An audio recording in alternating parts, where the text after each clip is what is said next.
Welcome, ladies, to the Real Estate InvestHER Show, providing inspiration, strategies, and insight to empower women investors to live balanced and financially free lives. Now, here are your co-hosts, Liz and Andresa. So in today's episode, ladies, we have Amy Bruske. She's the president of the Kolbe Corporation. What I think you're going to get the most from today's conversation is we know so much about strengths and our personalities and how to look for our strengths. But we go much, much deeper and more profound today. What we talk about, in addition to our mind and our cognitive and our personalities, which you kind of know a lot about, we actually go through what you will do, which is our instinct. And she gives some great examples on how to optimize our actual instincts much more deeply than our personalities. She also talked about the freedom to be yourself. And many of you might be saying, what are you talking about? How can we relate this to real estate, right? Many of us are aware of our strengths and the areas that we're not good at. But we really hustle and we have internal conflict, and don't find our own way in a guilty-free matter. So in this episode, we break that down. How does it look like? We have an exercise that you can truly center yourself and find where you should be focusing. Not just for saving your time, but focusing your energy. That's where the matter truly is. So enjoy this episode. We should have a series about it. That's my final opinion, Liz.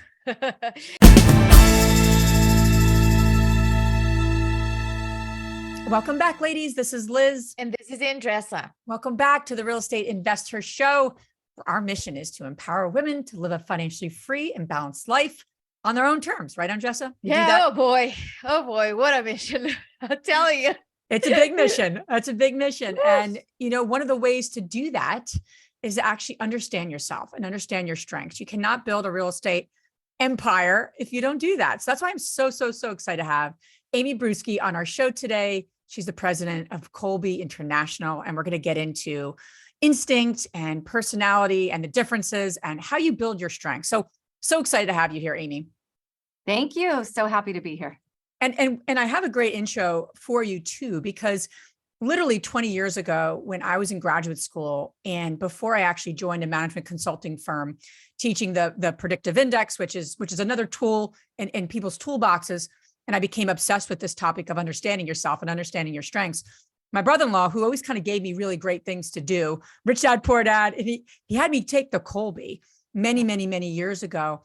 And it's such a powerful tool. And why I'm saying that as we introduce you is that you can't focus on your strengths when you really don't identify them objectively. And that's what it was so eye-opening, the things that I used to get frustrated about myself, why do I start things and I don't always finish them, unless I'm really interested in it or whatever it might be. You're going to tell us more about that today. I was so intrigued with it. And I think that's why we're so pumped to have you today. We're so excited to have you as one of our keynotes for InvestorCon 2023 on May 18th and 19th in Scottsdale.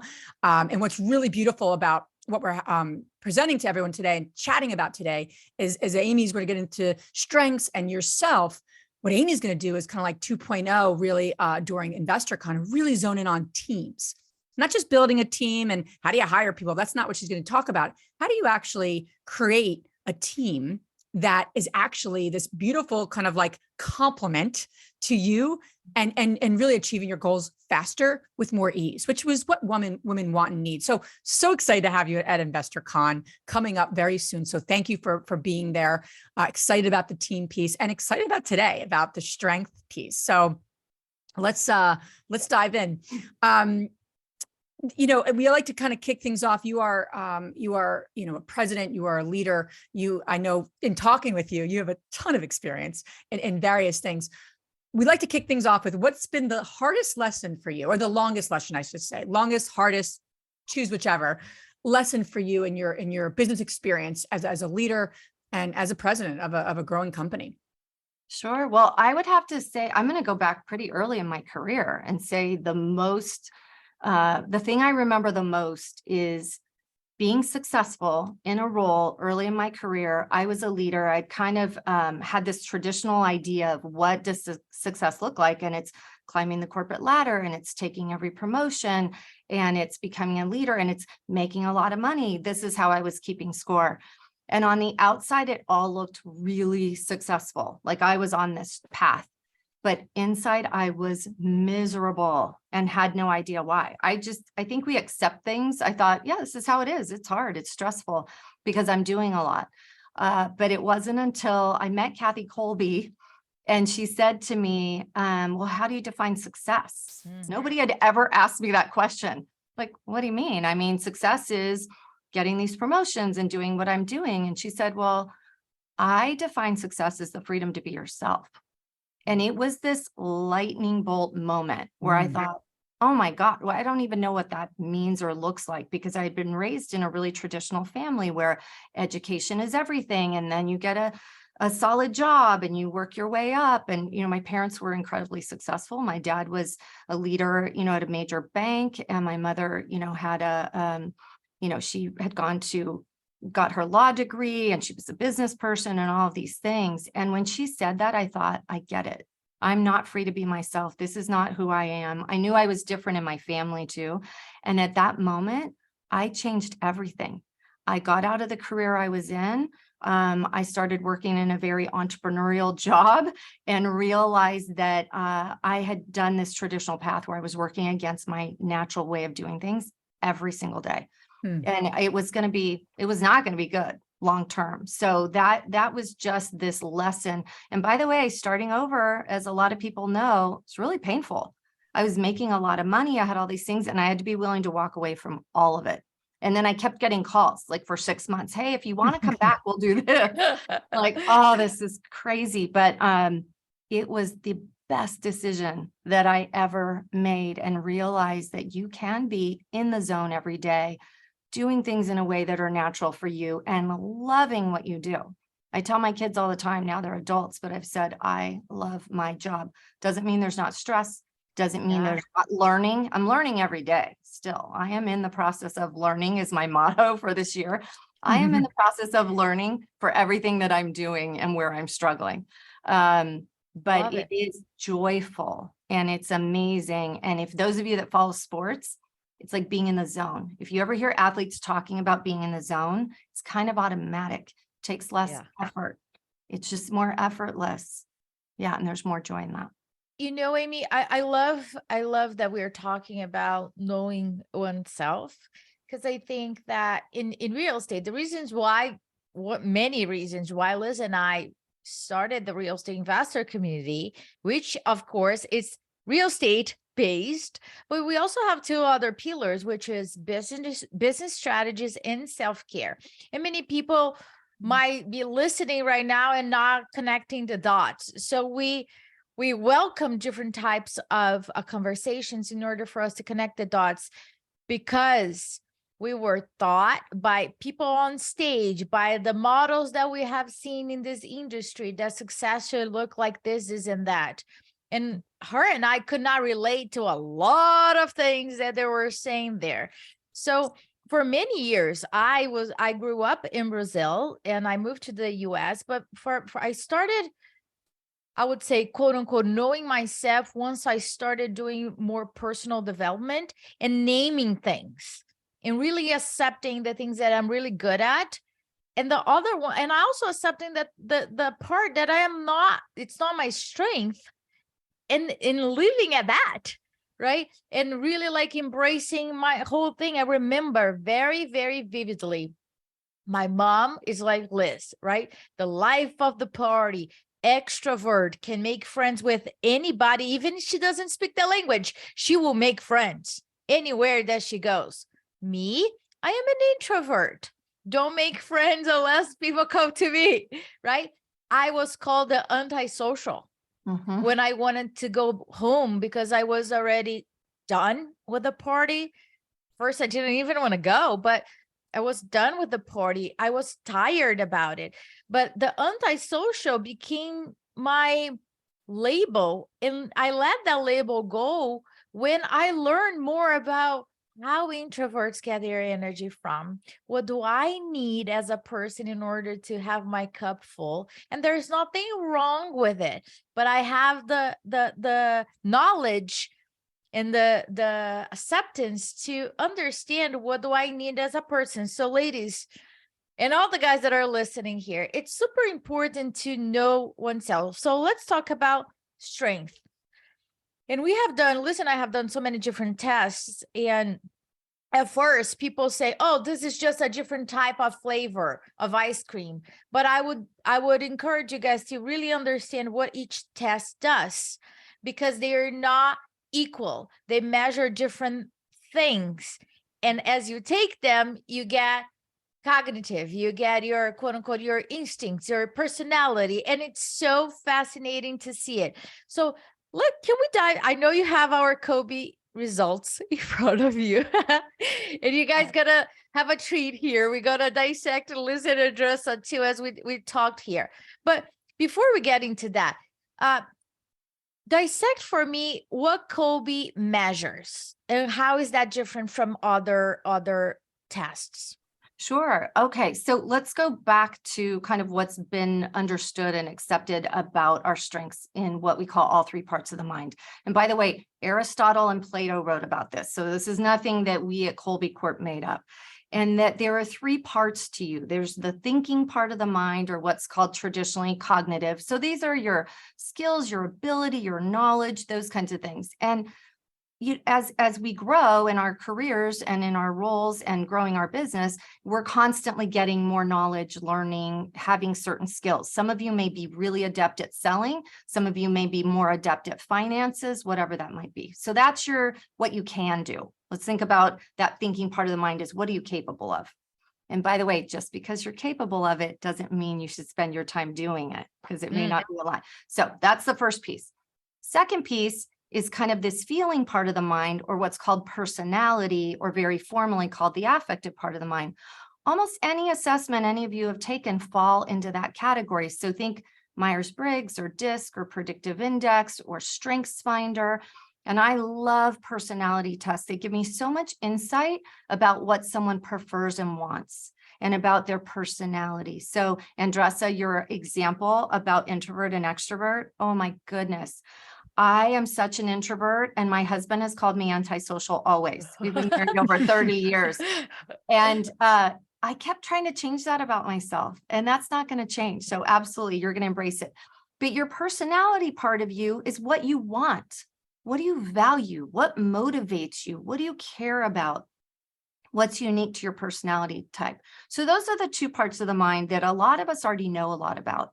The third dimension of the mind is about how you take action. So if the first part is what you can do, second part, what you want to do, this third part is what you will do when you're acting. So all day long, you're faced with problem solving, you're making decisions, you're taking action, and we all have this innate way, we call these our striving instincts, when you're striving or you're problem solving, of how you execute. So the Kolbe Index measures how you get things done. So it is just one component of the mind, which is why I'm such a fan of all the other assessments, because you need to really know yourself in all three.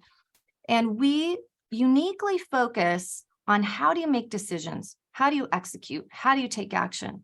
That part of the mind is really innate to you. We don't find that there's any change over time.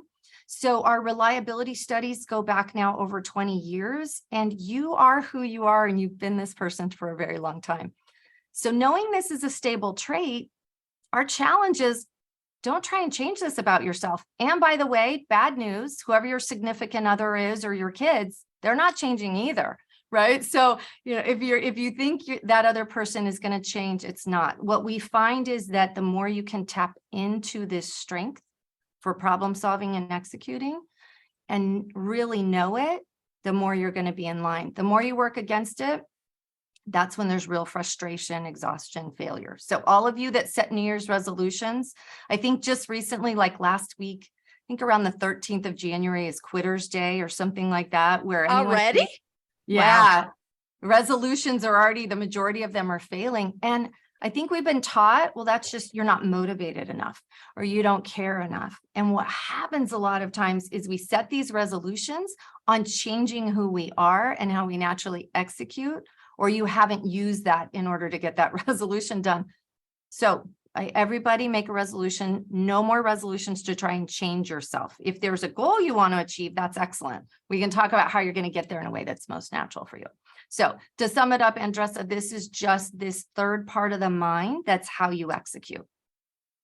I love all this. I'm taking notes like I've never heard this before. It's so funny. I'm writing feverishly of notes. I'm like, Liz, you've heard this like probably, a ton of times, but I just love it because it's so, the more we get a chance to understand our strengths, not just understand them, but utilize them and set ourselves up for success on a daily, weekly, strategic level. That's where the work is. Because I know a lot of people know some of this stuff about themselves, but are they using it, right? Two different things. So let's get into problem solving and executing. I mean, everyone listening to our podcast, these are women who are movers and shakers. They have a handful of properties. They're growing their portfolios. They're committed to creating generational wealth, which is our theme for InvestHER Con. So let's get down to like brass tactics of like, give us a situation of like the problem that pops up. So, I mean, maybe Andresa and I use an example. What? Coach up. Are you saying we have problems? No, we have no problems. We have No, no absolutely not. We don't have Let's use you challenges. guys as an example. I think that would be great. Yeah. Like, problem solving has to be, I mean, think about all the issues that any profession deals with, but as entrepreneurs, as real estate investors, as people taking on their own kind of like future, right? Problems are common. It's not like, oh, I don't know if I'm going to have a problem with this. You're entrepreneurial, you're doing your own thing, you're renovating a house.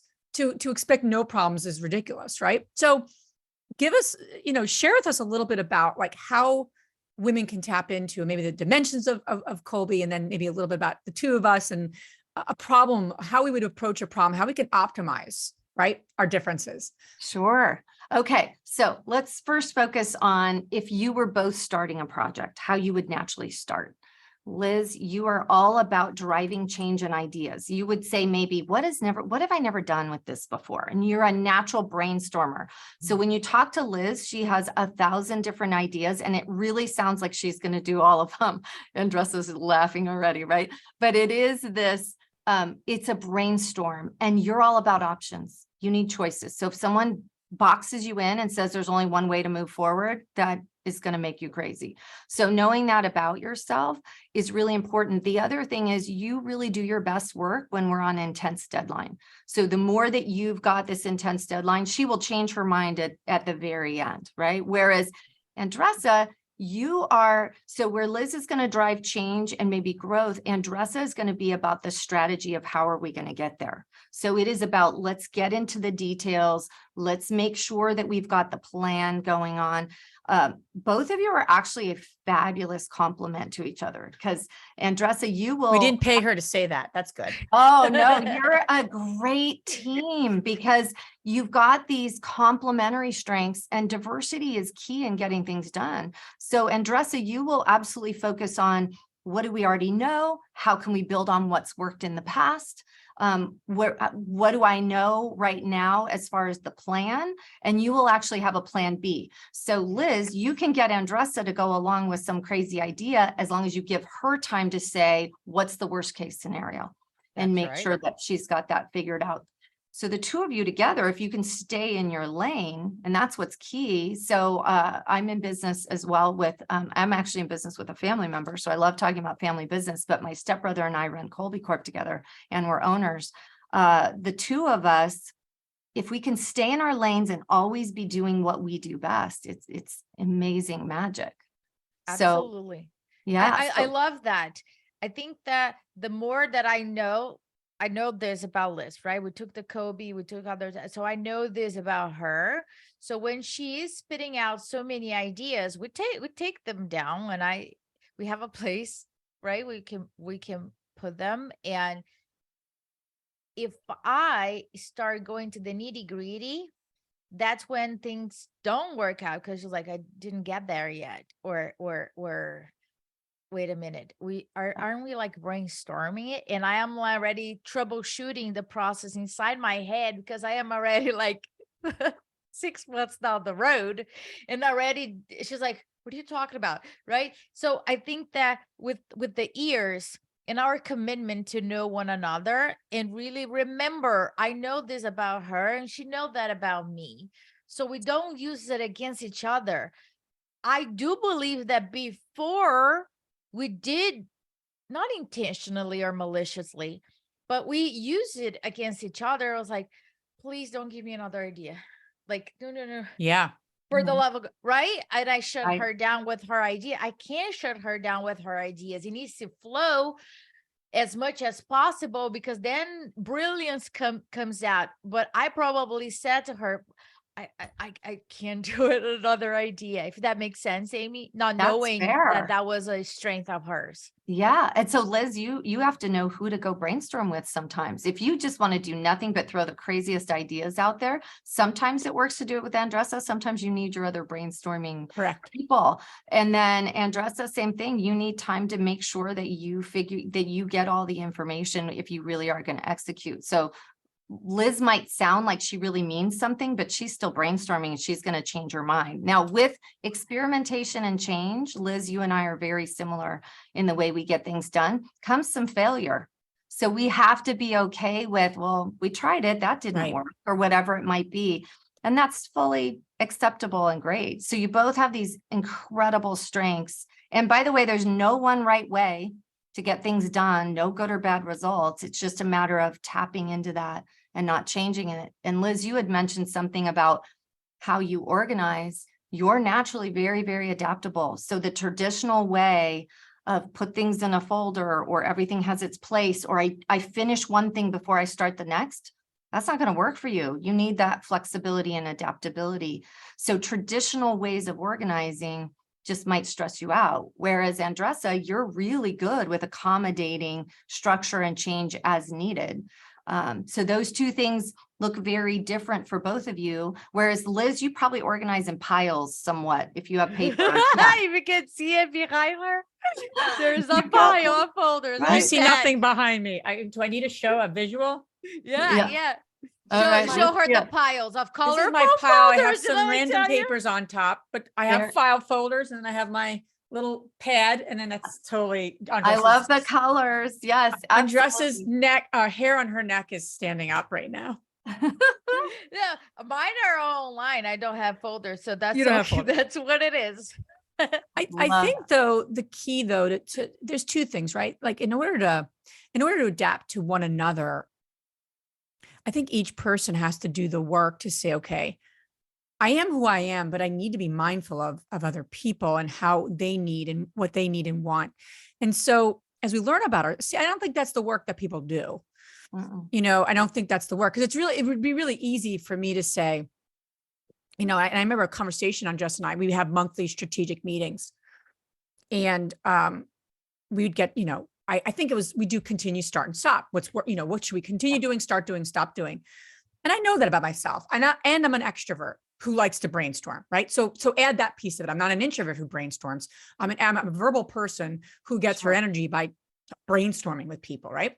So, and on Jess's, what you just said, plus she's more of an introvert. So again, it's that added piece of instinct and feeling, right? You were saying. So we would get together on monthly meetings, and I think it just came up, we were doing continue, start and stop. I said, Jess, is there anything I could be doing differently, or, you know, to work better with you? I know who I am, but you know, what can I do? It'd be helpful, Liz, if we're going to talk about a topic that you've thought about it a little bit, that you just put just thought about it for a few minutes. So at least when we talk, I know that your wheels have been turning. So then the brainstorm that we're going to do is actually more helpful and useful. And I'm like, that makes sense. Versus the first time I'm thinking about it is together with her. You know, that's a lack of preparation in a lot of ways. You know, and I've come to like, so we'll have something on the agenda, and I have like, I like thinking about, I just need to schedule it. Because if I don't, and then then I'm not proactive on my calendar, and I'm playing defense, and then I'm like, we're all over the place. That's not going to work. That's not going to work in life. So again, it's like, how do you get feedback that works within your own personality. I want to have an effective brainstorm with her about something. Okay, what does that look like? We have better conversations when I've thought about stuff. Same with her. I mean, for anybody for that matter. I mean, we have a lot to do. If I just didn't think about it, we're going to be there all day. So that didn't come across my mind though. It wasn't like this. I was trying to make her crazy, or I was just trying to be unprepared. It just didn't cross my mind. So I think the key is not to like, I could have been like, that's who I am. You know, I like to brainstorm in real time, just deal with it, you know. But I think that that's when partnerships just end, because people just say, that's who I am, period. And I think that we're becoming more who we are by peeling the layers and really understanding who we are. But it allows us, the irony of it all is it allows us, which I want to get back to you, Amy, on why this is. It actually allows us to be the best version of ourselves, which includes optimizing our strengths. So then that brainstorm or that kind of connection is even more powerful. It actually allows the strength to come out versus it to be like kind of an afterthought, if that makes sense. Oh, and sure. I don't know how that works or what your thoughts are on that, but I think that's a very important piece to all this of honoring and then optimizing, right, our strengths. Yeah. Oh my gosh. There's so much in everything that you just said. First of all, I think it's human nature that if you don't really know enough about these things and other people, that you are trying to help people. And we want everyone to be just like us. By the way, anyone who has kids, you've done this to your kids at some point. Like, here's how I've been successful, so let me help you. And guess what? Genetically, we don't find any similarities or differences in Kolbe strengths. So in the way people execute. So some of your kids might be like you, some of them not. But one of the things that I loved about what you said, Liz, is you went through the process and the exercise of asking, what else can I do? And what can you do to be more effective? And that's what's critical, because you can't use your strengths as a cop-out. Like, I don't get to just say to the IRS, sorry, I'm not very organized. I do things randomly. Therefore, I'm not going to get my taxes in on time. So we have to learn to say, what is the end result we want to get to? Be really clear about what excellence looks like in that. And then figure out a way, how can we get there with as much freedom to be ourselves? But when you're working with someone else, and by the way, to even back up a little bit, we first have to just decide, when is it best to work collaboratively and when is it best to work independently? So I think there is way too much collaboration in meetings. And what I find when I'm working with teams all the time is, let's meet on everything. It's like, that's probably not a good idea.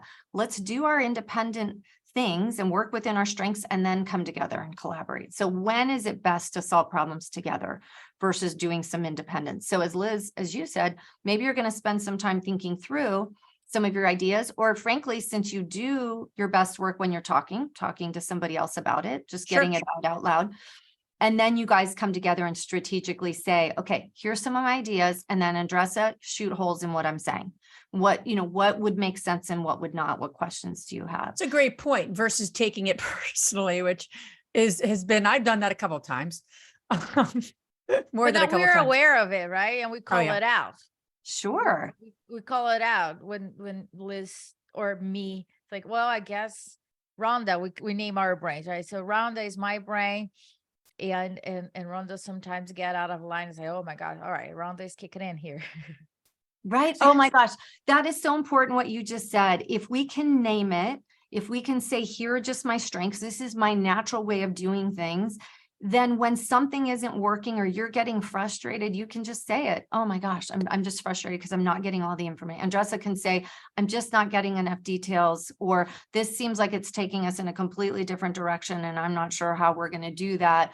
You know, my strengths, this is totally working against who I am naturally. So being able to own it, label it, and then know, yep, there's some emotion involved in when you're being taken out of your game. And that's okay. And your own triggers. Yeah. I mean, because we're all walking around with our own baggage of things that happened when we were kids. And I mean, that we need a lot more time than our podcast episode to go through all that. But I love what you just said in terms of a process. I want to just reiterate for the one listening, really getting clear on what you want your end result to look like. I think, we do that with properties. or flips or a rental. We do that in that sense, but we don't actually say collectively, what do we want this project to look like? What are the results we want to see? And I love what you said about like, what does excellence look like to me? Because that's a big question. It doesn't mean making XYZ profit. It may mean learning the trade. It may mean partnering with that GC on that project. It might mean, expanding, pivoting from long-term rentals to midterm rentals, or whatever excellence looks like in your real estate life or world. And then you said how, and then the question is not if, because if is very, very limiting as a question, but you then said, how can I get there with the freedom to be myself? And I don't think that's the work that most people are doing right now. Number one, it's just like, get this done versus how do I set this up for success so I can be myself? So how do women do that? How do they do this process? How do they get to the point where, okay, I want the freedom to be myself? No one would say, yeah, that's a horrible idea. Everyone wants the freedom to be themselves. So if they follow this process, how do they do that? I think it's a couple basic things. And we've already talked about get really clear on who you are and when you're in the zone, what that looks like. Then start making some decisions a little bit differently. So I love that you guys just had a podcast about stop wasting your time on projects that don't matter, because you really talked a lot about what do you have the time to do? What do you have the energy to do? So the second piece of this, I'm really clear on my strengths. The second piece is what am I going to commit to? And that means knowing every time you make a decision, it's going to take some energy. Every time you take some action, it takes energy. So we've been taught to ask yourself the question, do I have time to do this? Yes, that's an important question, but it's more about, do I have the energy to do this? So knowing you have this finite amount of mental energy to execute and solve problems, yes, you will drain it. You have to decide what's worth it. So that really is prioritizing in a totally different way. So picture you come home at the end of the day and the question on the table is, what are we going to have for dinner? And you literally could not make one more decision in your day. Do you guys, I'm sure everyone can relate to that. I'll say to my husband, not one more decision. I can't even do it. Just decide. That's what mental energy being drained feels like. So it's not just, do I have the time and how should I spend my time today? It is, how am I going to spend my mental energy? So that means saying no to some stuff. We all know we need to say no to things. As women, we say yes to so many things. But when you're going to take on things outside of your role and your business, which you will, because you're a parent and you're volunteering and you're doing all these other things, some things you're not going to do it because it's either working against who you are or it's going to use some energy that you need to conserve for the business. And then the third piece of it is about collaboration. And that is knowing who my people are that are going to help me when I'm out of my zone. That's really what it is who are my people that are not like me, who are brilliant in ways that I'm not, and where do I go to those? And that sometimes it's an actual employee, and a lot of times it's a vendor or somebody else that you're working with. So you really need to build that team around you in order to do that too. You can't find the freedom to be yourself until you've got some other people that can take on some of the load, even if it's just helping in some decision making. Every time, picture this little visual that every time you're making a decision or executing, you're knocking off, one more block of energy that you have available for that day. And so, yeah. I think that a lot of women that are listening here now, they are listening either in the car doing something else. They're not just sitting down, relaxing and enjoying, right? Rare. Raise your hand if you are, proud of you. Send a picture. But majority are not. They're doing something else. And I don't know. That's just a hinge. We don't have the freedom to be ourselves the majority of the time because we have so many hats going on that we are naturally being so many other styles that became who we are. When you stop and start thinking about, okay, let me take a step back here and really think, who am I as an individual, not as a mom, not as a spouse, not as anything else, like me, myself, and I. Then I think that's when the work starts. But I don't think many women are stopping or don't have the time or the energy to, first of all, stop and really answer the question, who am I? What do I want? What do I prefer? What would I look like? What do I want to see when I come back home? What my weekend looks like? What do I selfishly? And I think that's you can bypass that, if that makes sense, Amy. Let me give everyone a quick exercise, because I love what you say, like take a moment. So if you get to take a moment and you're just sitting there, I'd love for you to just close your eyes and picture that you get to create a work day where you get to spend the time however you want, right? There's some activity or something that you're doing all day, total freedom. What is that one thing? One or two things that immediately come to your mind. It does not take huge changes to say, what if you got to do that one thing 10% more, 20% more? I can't tell you how much people are satisfied with just a little bit more of that kind of thing. So that might give you a little more of an idea of what is it that you're in the zone. Sometimes people feel guilty and go, oh my gosh, if I could do that all day. I mean, that's not right. I can't believe I could get paid to do that. Yes, you can. Whatever it is valuable and important to the business. What would that be if you could do it even 10% more? It would reduce your stress. You'd find more joy in your job, but you first have to get clear on what are one or two of those activities that you know you want more of, and then pick the one thing that you just can't stand to do. And a lot of times it's what you procrastinate. Right? So what is it that you're procrastinating? We often procrastinate what has us working against our strengths. And so people will say, oh, it's such a low level thing. It's so easy. I'm totally capable of doing it. I don't know why I keep putting this off. You keep putting it off because it's not natural for you. Of course you can do it, but it's a complete waste of your mental energy because it drains you. Those other activities, the more you do them, it actually gives you more energy. You're energized. You might be tired at the end of the day, but man, it's a totally different feeling at the end of the day. Yeah. And that's the way to move through it, is to really do the work or have that quiet time. The 1 to 2, I love that. The 1 or 2 activities you want more of, and then the 1 to 2 activities that you can't stand to do. And I think so many people, especially they're doing their own thing, they get in the trap of doing it all. And that's what that's what we stand for. That's not going to get you to, not only is it not going to get you to, it might get you to financial freedom, but not with ease and joy and in a way that so many people, especially women, want. Yeah. I mean, I guess the question is, for me, as I think about this, and I think about the women listening, how do they move through the guilt of not doing it all? Because I think that's a big piece of it.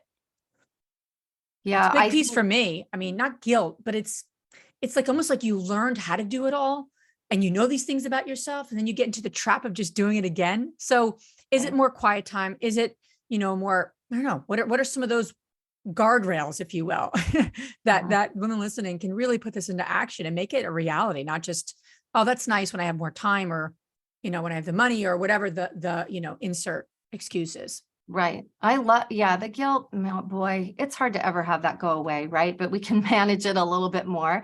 And I do think you're right. We've been given really bad advice along the way, like that there's work-life balance and some of these things. And I heard a speaker once say, it's not about work-life balance, it's about work-life integration. It's integrated. Sometimes there's more personal life and less professional, sometimes more professional, whatever it is. So if we can all just first accept that reality, there is no balance. It's out of balance all the time. And if you keep thinking in your head, I'm going to balance this out, it's like, no.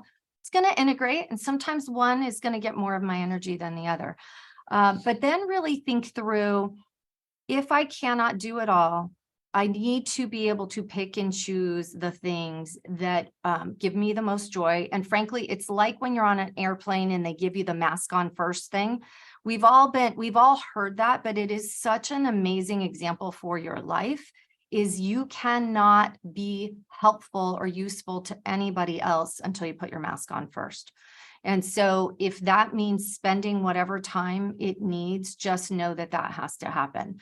And it is really hard when you're managing all the business and the family and all that. So give yourself a break. If it's a struggle, especially I think earlier. Now my kids are so much older, but I think no one tells you how hard it really is when you're in your 30s and then early in your 40s and all that. I think if we changed our mindset and said, that's going to be a hard time. Building a business, really hard time. Raising kids, really hard time, because now you have two different jobs. It really is. How many jobs do you have? And where you have multiple jobs that are full-time roles, that's really tough. So I think we need to change what we expect out of ourselves. You need to give yourself a little bit of grace and acceptance and all of that. And keep being reminded, you're not going to change who you are. So if you could stop spending all your energy trying to be something that you're not, I meet a lot of people who have done that, and man, they're able to give up that guilt a lot. I love that. Cannot wait to dive into all of this and more in this in terms of building a team and optimizing your strengths when you're going to be with us. And can't wait to meet you in May at InvestHERCon. So, ladies, if you're not familiar with Kolbe, check it out. It's really great. It's such a great, insightful tool.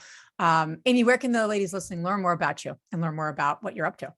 Sure. Well, feel free to go to our website, which is kolbe.com. It is spelled a little differently, maybe than you're guessing. So it's Kolbe. That's Kolbe.com. You can get more information on the Kolbe A or any tools for your team. And I'm really looking forward to meeting everyone at the conference. By the way, if you've never been to Scottsdale, Arizona, it's a good time, everybody. It's beautiful. It's a place where I think this conference is going to be where you can really regroup, rejuvenate. And we're talking about doing something for you. This is something that's going to benefit you personally, plus your business. No brainer. Absolutely.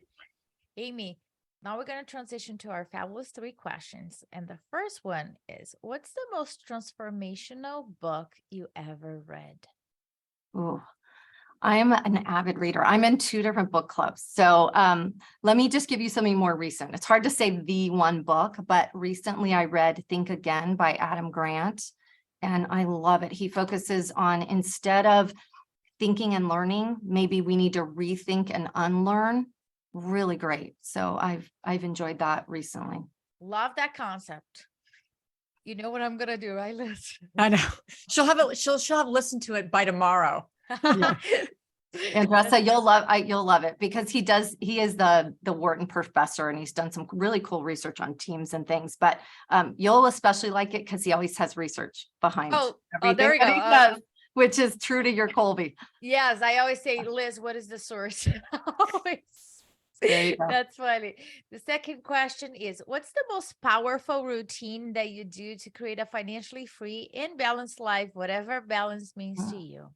Okay, well, I love that question, because several years ago, someone introduced me to Miracle Morning. I don't know if you've ever heard of it, but the whole Miracle Morning routine. And I've been able to keep that up now for 5 years. I thought it sounded completely crazy, overwhelming. So I did adjust it a little bit to me, but I do just a series of little habits to get up in gratitude, do a little bit of activity, some of these things to get me going. It's been really life-changing for me.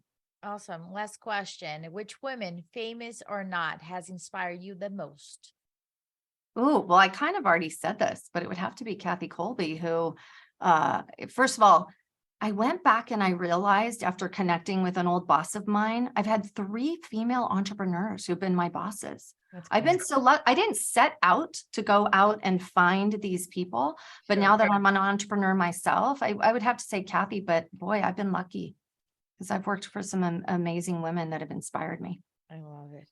Yeah. Thank you so much again, Amy, for being here. Excited to see you very soon. And yeah, appreciate all your wisdom you shared with us today. Absolutely. Thank you both. Thank you, Amy. If you enjoyed this podcast and want to receive updates on our next interviews, go to our website, therealestateinvestor.com. There, you can subscribe to our show, become part of our investor community, and get updates on upcoming episodes. If you like our show, please share it with other women who would benefit. And don't forget to leave us a rating on iTunes. We'd really appreciate it. And as always, we encourage you to take one action as a result of today's show and put it into motion, so you can live both a financially free and balanced life. Thanks for spending time with us. Ciao.